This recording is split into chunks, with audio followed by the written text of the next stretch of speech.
Pagdating na po ni Kuya Janjan, pagtaas dito,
Kakabod po sila. Yun po ang trabaho daw nung tatay ni Joy bago nagkasakit. At ngayon daw yung dalawang kapatid niyang lalaki ang nagkakabod at tumutulong. At napakahirap daw po nung kanilang sitwasyon dito kasi may pagkakataon naman daw po na walang kinikita po talaga sa pagkakabod po. So napakahirap po ng buhay dito guys, napaka-danger po, no? Parang ito yung tinatawag nila na nasa danger zone ka. Kasi ayan po, bangin po talaga to, bangin. May tendency po talaga na mag-landslide yung lupa po talaga ay guguho. So ayan po, kung makikita nyo po, napakalalim po niyan. Ayan malalim po siya, hindi po siya yung sasabihin nyo na ano lang po, mababaw lang po. Yung pagkabangin po nito, napakataas po nung pinanik namin. Ayan po yung kanilang payak na pamumuhay po dito sa bundok po ng Panganiban. Ayan.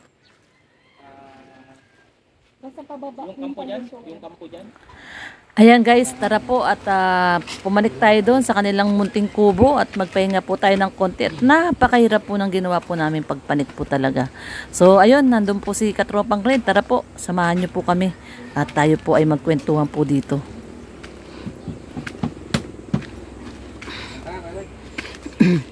May kantahan. Kati. Yun. Baba na pa rin yung volume. Ito yung volume nito. Medyo okay pala rito eh. Dapat. Okay guys, ayan po no. Ito po yung kapaligiran po ng bahay po nila Joy. Ayan no, bangin na bangin po no. Kung titignan po talaga natin.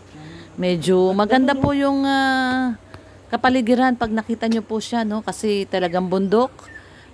Maganda po yung nakikita nyo, overlooking. Ayan, overlooking po siya.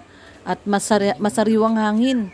Hangin po dito ay napakasarap po, no? Sariwang-sariwa po. Ayan sila Joy at papanik po dito kasama yung kanyang kapatid po na bunso. Ayan, ayan po sila. Ang taas ng bundok ko. Ayun, kapantay nito yun, bundok ko. Sa inyo to, Dave. Alam po. Lugar. Hindi po. Bunso mo tong kapatid? Ngayon yung bunso. Pinaka? Hindi ito yung nakita ko ron. Hindi. Si Jane yun, yung kaninang kasama. Ayun yun. Oo, pinasundo kay akala ko Mia. siya yung kasama natin. Ay, oo, hindi. Ito yung kanina, may isa pa baga na bata. Hindi na pansin. Ayan guys, nandito at nakilala natin ngayon si Mary Rose, yung bunsong anak po ni Nanay Marilyn. Marilyn pangalan ng nanay mo, si Nanay Marilyn. At ito po, interviewin natin ng konti si Mary Rose. Yung buhay po nila dito sa bundok po, no? Dito po to sa Panganiban, sa may... saan nga bang lugar to, be? Anong lugar to? Luklukan Sur. Sa may Purok 6, no? Luklukan Sur. Tama? Anong Purok? Purok 5 to. So, Purok 5 po pala to dito sa may Luklukan Sur. Si Mary Rose, dito ka ba lumaki? Dito sa lugar na to? Yun po sa dulo dati. Doon po kami nakatira. Sa may dulo pa nitong bundok na to? Di po, doon sa baba. May dulo pa po doon. Doon kayo nakatira. Ngayon, Nag-alis na po kami doon. Alis na lang. nag-alis na kayo doon. Bakit kayo nag-alis doon? Di ko po alam. Pinasa nag-alis lang kayo tapos dito na kayo lumipat sa may bundok talaga to, no? Bundok. Yung una po, paglipat namin, dyan na po kami nagtira sa baba. Ito kapatid mo rin to, itong bumababa. Kuya mo yan, kuya mo. Yan. Anong pangalan mo, be? Anong pangalan mo? Intaw po. Si Intaw. Kuya mo yon. So, ilang kayo magkakapatid, Mary Rose? Dati po, 11 kami. Naging 9 na lang po kasi po namatayan. Ay, Kami ng dalawa. dati 11 kayo. Namatay yung... May mas bunso pa man po sana kami. Kasi lang po namatay, sabi ni mama. Dapat meron pang mas bunso sa'yo. Tama ba? So, meron pang mas bunso sa'yo, namatay na. Dalawa? Dalawa. Dalawa po yun. Kaya naging 9 na lang kayo ngayon. Ayan. So, si Mary Rose po ay bunso ngayon sa kanilang magkakapatid. Dati daw 11 sila ngayon. 9 na lang kayo. Ayan. So, ilang taong ka na ngayon, Mary Rose? Diyan po. Saan ka nag-aaral? Diyan po sa sa Dito sa may school dito sa elementary tapat. po. Yung daanan niyo po kanina. Yung Iraya, elementary school, no? Ayan. So, Mary Rose, nahirapan ka ba dito manirahan dito sa bundok? Bundok na to, no? Mahirap ba buhay nyo dito? Mahirap? Minsan po, hindi. Nanguha po si Papa doon ng kamote pang kain nila minsan.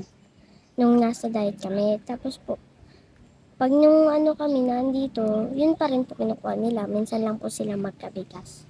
Minsan lang magkabigas. Ang kinakain nyo lang dito, kamote. Kamote. Kanggus po. Kanggus. Ayun. Madami po kasi yung tanim doon ni Papa sa taas. Doon sa may taas pa, sa may tuktok ng bundok, mga kanggus. So, yun ang madalas yung kinakain, kanggus. Tapos, ikwento mo nga sa amin, Mary Rose, yung nangyari kay mama mo. Anong nangyari nung kay mama mo? Sabi ni ate mo, iyak ka daw ng iyak. Anong nangyari? Kasi po nung una po. Sige, okay lang. Nung una po kasi po, may sinasabi daw po kay Papa, si Mama. Hindi daw po marinig ni Mama yun, ni Papa yun. Tapos naglapit po si Papa. Nagsabi daw po, di niya marinig yung sabi ni Mama, di niya maintindihan. Tapos po pagkatalikod daw po ni Mama, matutumba na daw po si Mama nun. Yun, doon na daw po inaalala yun ni Papa. Tapos pagdating daw po ni Kuya Jan, pagtaas dito, nakahiga na si Mama, tapos sinihilot. Nasa doon po ako na natutulog. Pagkagising ko po, ginigising na ako ni Papa nun. Pinapalipat ako dahil pagkatingin ko po, nakahiga na si Mama. Nung nakita mo nakahiga si mama mo, anong naramdaman mo? Natakot ka? Di po, nalungkot po ako, naawa ako kay mama. Naawa ka kay mama mo? Kasi nakita mo nakahiga na si mama mo, naawa ka. Tapos anong ginawa? Anong nangyari nung nakitang nakahiga na si mama mo? Pinagparehilot po siya, anong gamot, tapos siya, pinanghilot dun, kahit anong gamot po sa kanyang pinangpahid, di pa rin po na Kasi po nung una daw po naglalamig yung tuhod ni mama, tapos naninigas. Nung nahilot po nila, naglalambot na daw. Hindi nila Tapos alam. po nang binisan si mama, nagpatawag na po kay Tio Jer. Yung mangi lang po ng tulong para madala sa Sa ospital. Yun lang po yung sa may bayan. Nadala naman sa ospital si mama mo. Tapos nung nalaman nyo sa ospital na na-stroke pala si mama nyo, no? Na-stroke? Pumutok daw po yung ugat niya sa ulo ay. Pumutok yung ugat sa ulo. Kaya daw po nakaraan na nagtatrabaho siya nun. Sasakit daw po yung leeg niya. Kasi kaya pala, may tendency na napuputok yung ugat niya sa ulo. So, yun po ang nangyari kay Nanay Marilyn, sa nanay po ni Mary Rose na stroke na po si Nanay Marilyn, no? Mamaya titignan natin si Nanay Marilyn. At ito po yung istorya ni Mary Rose sa 9 na magkakapatid. Bunso po siya, napakahirap po ng buhay nila. Mary Rose, anong gusto mong maging paglaki mo? Anong pangarap mo? Maging teacher po. Gusto mo maging teacher. Pero sa hirap ng buhay nyo ngayon, tingin mo ba makakapag-aral ka sa kolehiyo? Hindi po. Kasi walang trabaho si papa mo. Si papa mo pala, balita ko na stroke din daw si papa mo. Nung gabi po, nakahiga po siya sa duyan. Nakahiga po siya sa duyan. Tapos, ipapakuha siya ng labakara na may nabasa. Pag po nun, inubos po si papa. Tapos, pagtagal po na, ayun na po, doon na po, sinugod si papa sa ospital. Tapos po, nag-uusap po kami doon ni Ate Mary Jane. Kaming 3 po niya. Ito si pamangkin mo. Ito po yung pamangkin Si niya. Main po. Yan. So nag-uusap kayong 3, mga bata? Anong pinag-uusapan nyo? Kasama po yung kapatid niya. Ano Po kasi kami, naglalaro po kami. Pag po nun, nung nadala na po si papa sa ospital, doon po kami nag-iiyak. Nagpariiyak kayo? Ayan. So, ito po yung buhay ni Mary Rose, no? At mamaya, no? Kakausapin natin si papa mo tsaka si mama mo. Parehas ng na-stroke si papa mo tsaka si mama mo. Parehas na silang stroke. At ang tumutulong na lang sa inyo ngayon ay yung ate mo, no? Si ate Joy mo.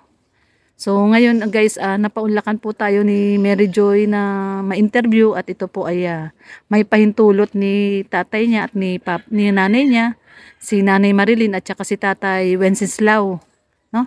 Si Tatay Wenceslao, tama ba? At siya po kasi ikaw yung nakasaksi, no, kung paano nangyari kay nanay mo, no, kung paano inatake, no? Kasi sila ate mo wala dito, no, nasa Daet, sila ate mo. Tama ba? Sila Ate Joy mo nasa Daet. Pumunta na lang sila dito nung nasa ospital na si nanay mo?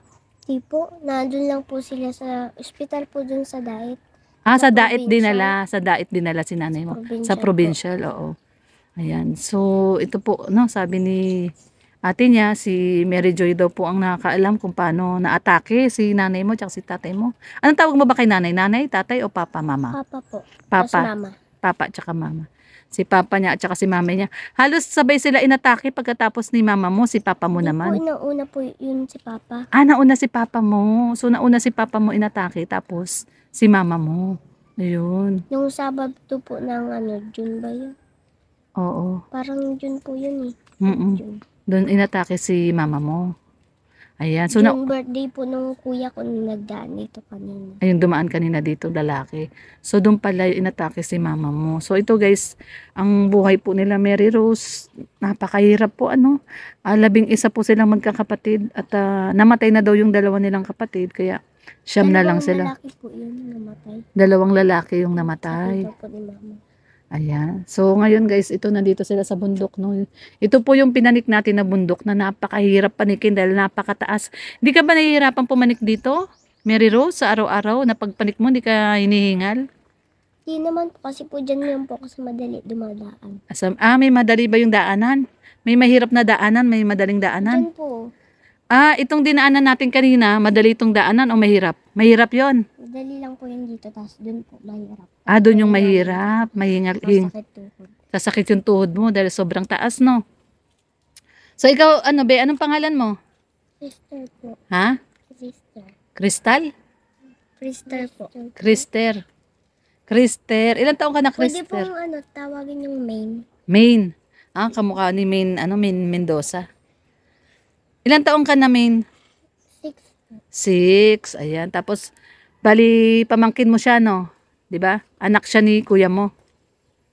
Anak siya ng kuya. Yung kuya mo ba, siya pa lang ba ang may asawa? O ilan na yung may asawa ng kapatid mo? Bali, 3 po yun. 3 na yung may asawa. Yan, nakakatuwa si Mary Rose, guys, kasi sa murang edad, napaka-matured niya na. Ikaw lagi ang kasama ni mama mo, no? Hindi mo iniiwan si mama mo, no? So, Maski po sa trabaho niya, kasama ko siya. kahit nagtatrabaho siya, kasama mo siya. But ano ba dating trabaho ni mama mo nung hindi pa siya na-atake? Ano po, cooker siya. Ilang taon na rin po siya dun. 5 taon na po siya dun nagtatrabaho. Nagkukook. Oo, mga bagong tunnel na po yun. Mga sa mga tunnel. Kasi dito guys sa Full out na Panganiban. po yung ibang tunnel kaya dun na muna po siya.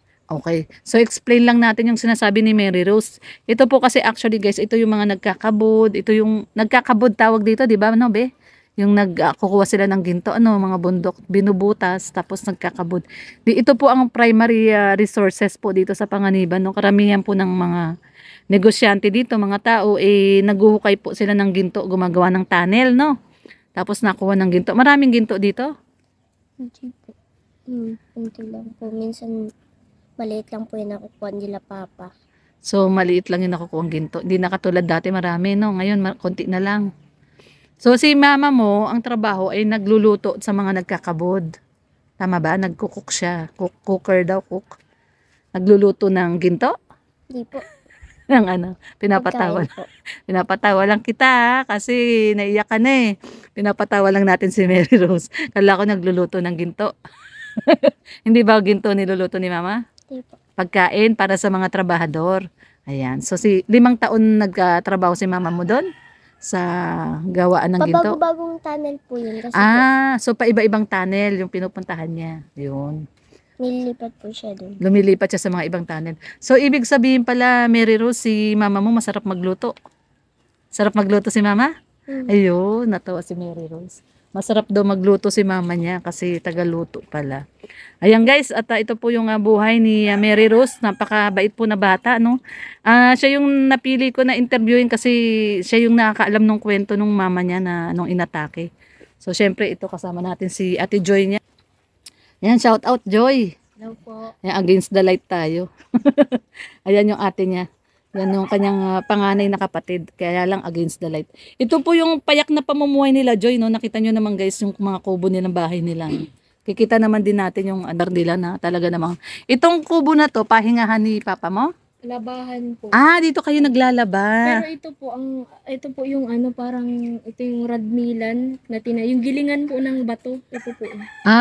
Pero ngayon wala na. Ginawa na lang labahan. Ayan. Kasi Minsan dati. po dyan po naliligo si papa. Diyan naliligo si papa mo. Ayun. So, ito po, no, guys, yung hirap po ng buhay nila, Mary Rose, na talaga namang nakakaawa lang po silang magkakapatid kasi napakarami po nila at sa murang edad po, yung nga po, no, na inatake na si papa mo, no, tsaka si mama mo. Na ngayon po si mama po nila, parang half paralyzed na ba siya, Joy, si mama mo? Opo, pero Kalahating katawan na lang, no? Opo. Ayun. So, dahil dyan, Mary Rose. Mary Rose, nag-aaral ka? Anong grade ka na ngayon, be? 4 po. Grade 4. Ayan. Bigyan natin si Mary Rose ng pambaon sa school. Kailan po uli ang pasukan nyo, Ate Mary Rose? Kailan po ang pasukan nyo uli sa school? Sa August? O sige. Bigyan kita ng ng pambaon mo sa school. Ha, pagpasukan nyo, kailan uli? Wala, hindi nyo pa alam kung kailan uli pasukan nyo. Sige, ito pang pangbili mo ng gamit sa school, no? Pag nagpasukan kayo, no? Para pwede mo rin mo to ibigay kay mama mo. Bahala ka na kung anong gusto mong gawin, ha? Ito. Yan, bigyan natin si Mary Rose ng pangkain o kaya kahit anong gusto mong gawin dyan, ha?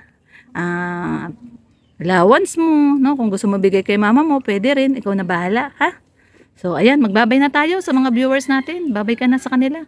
Sabihin mo, ayan. Salamat po. Ayan, salamat din. At sa mga makakapanood sa atin na gusto magpahatid ng tulong kay Mary Rose, no? Ayan, no? Napakahirap ng buhay nyo, no, Mary Rose? Sa murang edad, kakayanin mo, ha? Ang gusto kong mangyari ni Ate Lorny, magtapos ka ng pag-aaral mo kahit mahirap, ha?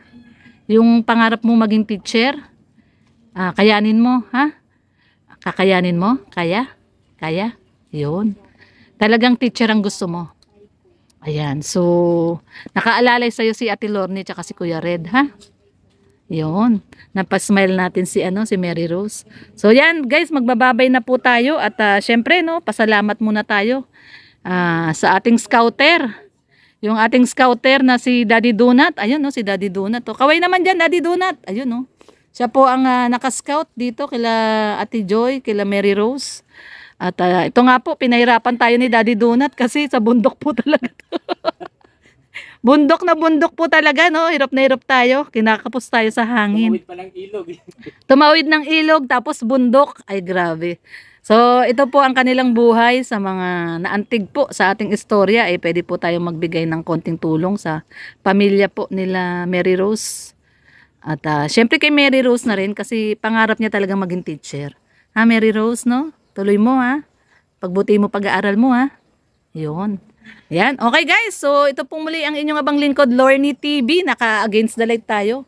At syempre sa mga hindi pa po nakadikit sa ating YouTube channel, Lorny TV, Red Noveno, Kuya Bal Santos Matubang, Kalingap Rab at Edna Vlogs. At sa bumubuo po ng Team Kalingap, especially kay KK, ayan, yung ating scouter, Kuya Daddy Donut, si Kuya Arnel, Daddy Donut TV, support po natin ang kanyang YouTube channel. At saka syempre Kuya Brooks. Okay guys, babay na po. Mapagpalang araw po sa ating lahat. God bless everyone. Love, love lang po tayo.